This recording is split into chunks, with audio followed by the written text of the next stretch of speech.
We're back with more reviews. It was funny, the whole I'm going to do solo reviews thing was a very short-lived endeavor. I would like to keep doing it. It was just one. I did Undertone. That was the only one I did. But I kept it under 10 minutes, which was sweet. Nice. In and out, pretty quick and dirty. So there'll probably be more of those in the future when you're off at different festivals or scheduling stuff like that. But thankfully, we have time this week and today in particular to catch up with each other on some movie reviews. I guess we should intro ourselves. I'm Nick. I'm Tina. And we're part of I Think You'll Hate This. This is our movie podcast. We are I Think You'll Hate This. There's nobody else. We're not part of it. we are part and whole of it. This is like everything you see here is all that we are. We're here to review some movies. We got to catch up. I've seen a lot. You've seen a lot. A lot of new movies have released. And so we're going to just do catch up. This isn't our normal episodes. This is just a one-off review. And today we are discussing the latest A24 joint, which is The Drama. This is written and directed by Kristoffer Borgli, who previously did Dream Scenario for A24 with Nicolas Cage. And in this one, it stars Zendaya, Robert Pattinson, Alana Haim, and Mamoudou Athie are our main four stars. And the synopsis is as such. A happily engaged couple is put to the test when an unexpected turn sends their wedding week off the rails. Tina, what did you think of The Drama? Well, I think we're in for a brawl tonight, Nick, because I did not have a good old time. Whoa. Okay, that's actually kind of shocking. I know, I kept it a secret. Yeah. You did keep it a secret. I couldn't tell from your Letterboxd review. I honestly couldn't. Oh, the Letterboxd review gives it away. Really? Okay. Yeah. Maybe I need to look at it again. Maybe now that I've seen it. No, it's just me kind of equating it to what I think is wrong with Martin McDonagh's attempts at making films about American culture is that I don't think he gets it at all. I see. Yeah. I see. And so this could potentially be seen as a dig to the director, Kristoffer Borgli. Sorry, Chris. Real quickly at the start, we're not going to cover the spoiler just yet. I think it might be worth it. Probably we have to discuss it because that's pretty much what the movie's about in a lot of ways. So we'll give our first initial impressions before we get into that spoiler section, and then I'll make it very known that the remainder of the review will be all talking about what the secret and the events that turn the movie on its head a little bit, what they are. So kudos to A24 for actually keeping it under lock and key for the general public. I know that you had found it, and I know that other people had kind of known what the thing was, the secret was. You could find it if you wanted to search for it. But I think if you were just a casual moviegoer and you were just watching the stuff that A24 was putting out, I think it's quite impressive that they don't allude to it in the trailer at all. I think more studios should keep more secrets.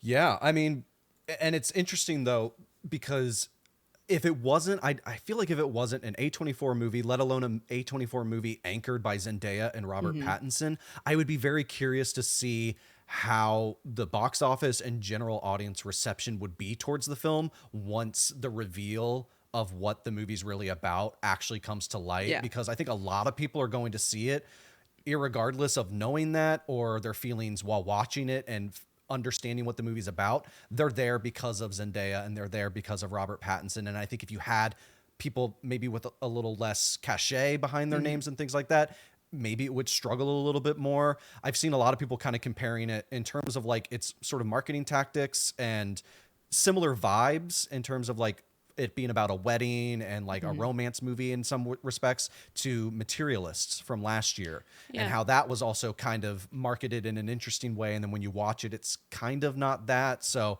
but I totally agree. I think A24's marketing deployment on this movie in particular was really, really smart. I had no idea what this movie was about, and I thought you spoiled it for me. No, Alec might have done that. Oh, okay. Too many men. I knew it was out there, and so I was being very cagey with how I was reading up on this movie. But speak more to your thoughts. So you weren't a fan particularly. No, so most of mine have to deal with Zendaya's secret. So Okay. I'll say the things that I liked, because I do think that Okay. this is an incredibly well constructed film. Like, I thought the editing was fantastic. I love their performances. I think that it's so snappy, and I think that it really keeps a pace going throughout the whole movie. And so I like the building blocks of it, but I just have a lot of issues with the plot. Okay. All right. I'll quickly then give my 2 cents as well. Leaving this movie, or as the movie was playing, it gave me a lot of similar feelings I had in terms of how I was receiving the script and the dialogue and the characterization and the way that the story is told, like narratively speaking. Mm-hmm. It gave me a lot of vibes and feelings that I had watching Splitsville, where I was just like overjoyed at like, oh, this is really fun. Like, this is smart. It's funny. It's got a tinge of like black humor to it. It's got like a sharp edge to it. And I think by the end of the year, this will probably be in my top 5 screenplays of the year. Like, I think this is a strongly well-written movie. Really engaged with it. I admire its brashness and boldness to kind of observe some, albeit taboo, topics in an interesting way. See, that's my problem. I found that. I don't think it observed anything. We'll get to that then, yeah. And so, like, I liked how uncomfortable it made me in certain areas, and it was able to still elicit like laughter, and it engaged with me in that respect. So, and the performances across the board are awesome. I think Zendaya's great. I think Robert Pattinson's awesome. Alana Haim is hysterical and also She's so like good crazy in it. Yeah. in it. And I think her and Mamoudou are like great supporting anchors into the film. I had a really good time. I had no idea where it was going. I liked where it ended. I felt there was a couple areas where I was like, oh, I hope they don't do this. And then they don't do it, thankfully, because I think that the movie does play with you in that respect. I think where it ended up was a satisfying conclusion to me, and I had a blast. It's one of my favorite movies of the year so far. Top 5, top 10, maybe somewhere in there. I don't know. I have a list on Letterboxd of like, it's early. It's Q1 though. Like I keep track of all the movies that I see this year and put it like into a list of like, these are ones that I really like. And then I'll revisit it at the end of the year. I know you don't make lists, so No. this is for other things.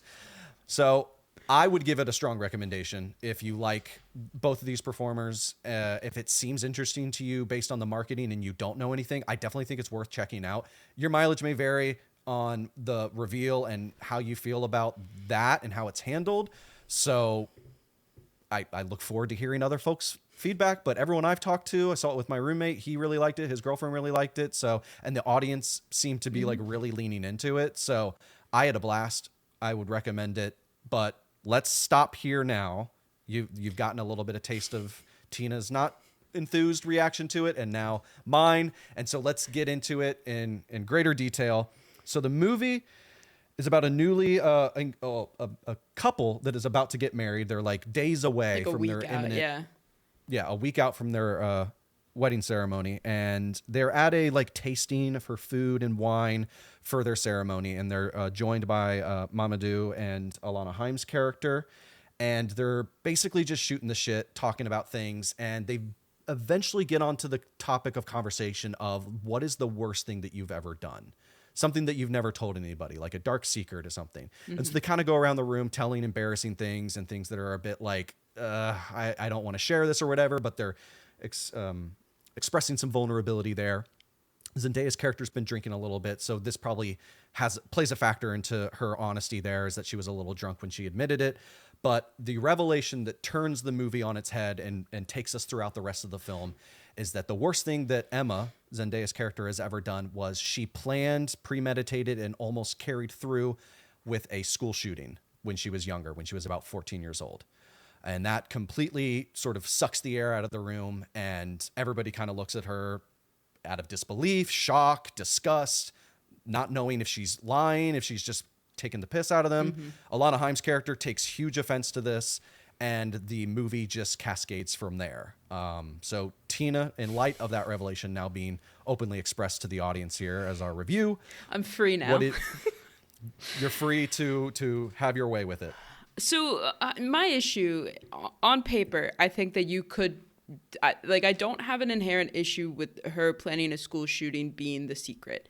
Like, I think that Okay. there's a way that it could be written that it actually gives a weight and an importance to the emotional state of who she was at that time, and the American culture that basically was like, hey, here's a game plan if you're a depressed teen. This is what you can do. Like, talking more about how readily available firearms are, how absent her parents were.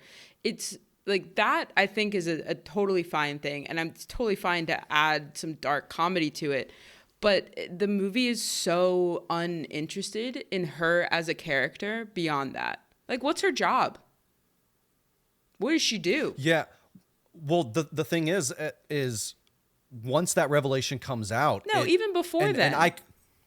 Well, yeah. Well, there's not a lot of before for honestly either of them. Right, he's but like an art museum dude. Yeah, he's a curator. It's all we very, know that. No. surface level. We know very much what he wants and what his interests are and like what he does. Like, we know. She works at like an ad agency with Alana Haim's character. No, she doesn't. Yes, Alana Haim doesn't work there. Alana Haim's freelance. We don't know what Alana does either. We don't know it.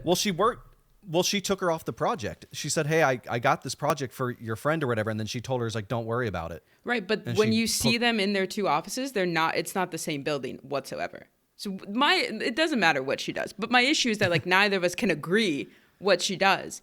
And if this is one of our central characters, that's a problem.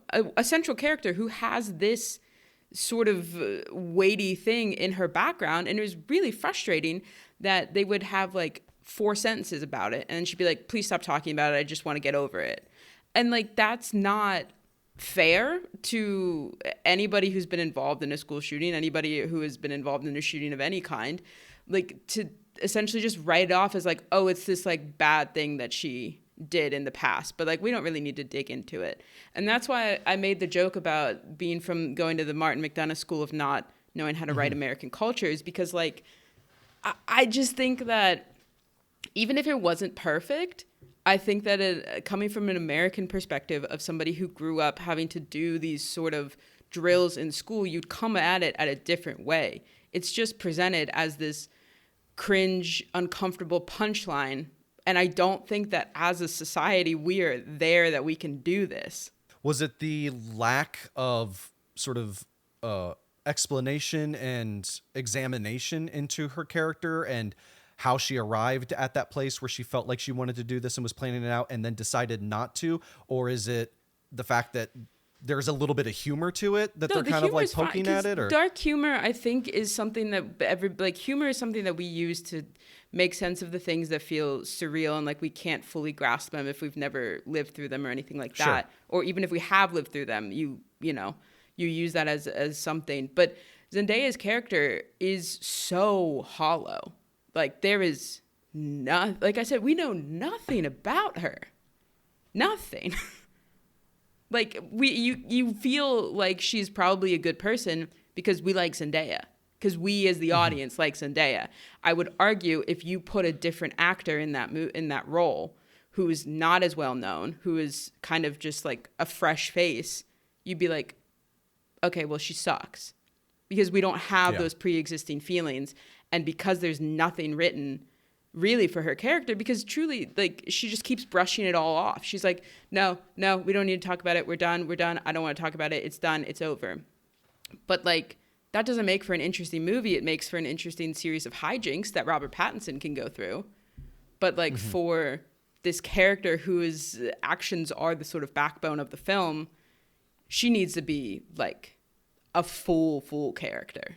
I got enough out of it. I didn't feel like I needed a full, robust explanation on, I think, the things that they gave me in terms of like how children are receptive to influence and receptive to sort of going along with shticks and different types of, because she said that it's like did it for the aesthetics or whatever, and then like bullying and stuff like that, and being a kid, it can be very complicated. It's like I I guess I necessarily didn't need as much like, well, I need to understand the full inner machinations of how she arrived on this conclusion and stuff.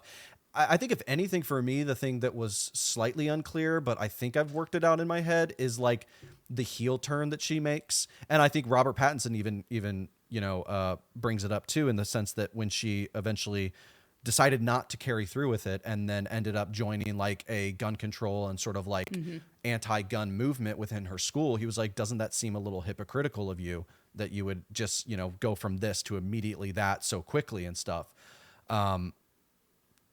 To me, I didn't find myself bumping up against that, but I can definitely understand where you're coming from and other voices that maybe also took umbrage with that. I'm sorry, Alana Haim's secret is awful, profoundly bad, and that I think would have been a more interesting route to go down in terms of the tone that he was going for in this movie. Like, I think if you switched it and kept the same tone and that was the secret, I think I would have been fine with it. It just felt too lackadaisical for the state of the United States. If you're still listening to this and haven't seen it, and now like, this is partly why I said at the very top, like, your mileage may vary on how this revelation hits you. If you're like down with it, if you're like immediately, even before the movie continues, you're just like pushing back from this, like, I don't want to go near that.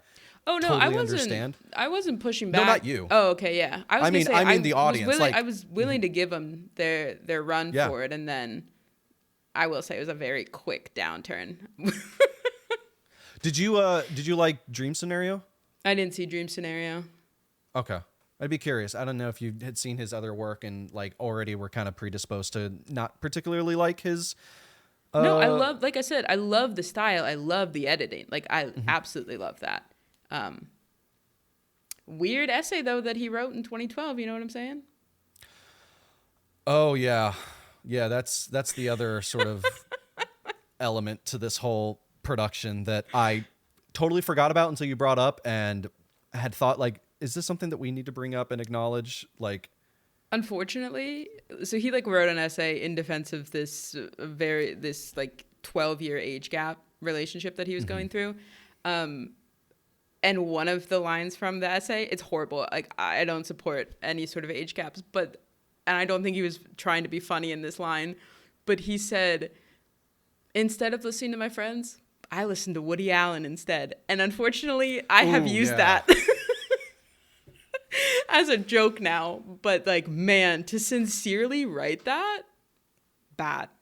Yeah, that's a red flag for sure. Yeah. So not great. I was kind of lukewarm on Dream Scenario myself. I saw it really, really tired at Alamo Drafthouse, downtown Los Angeles, and don't remember much from that time. But yeah, I liked this movie. I had a good time with it. But I definitely totally understand your points. And if I heard from other people that they also felt similarly, like I don't have. I guess if I watched it again and took rigorous notes and then like read different essays and like compared and contrast and like built a bulletin board to like try to explain like, well, no, I think this is what's going on. And like, here, I'm not going to do that to anybody that like has an issue with this movie or any other movie. I don't care. So like, I'm down for a myriad of different people's opinions. So like, by all means, like, it's all good. So wow, those are our thoughts on the drama. Quite a big one. What did you guys think of the drama? If you've seen it, go ahead and leave a like, share, and subscribe. Dive into our comments and let us know what you think. And for more movie reviews and podcasts, please stick right here at I Think You'll Hate This. See ya. Bye.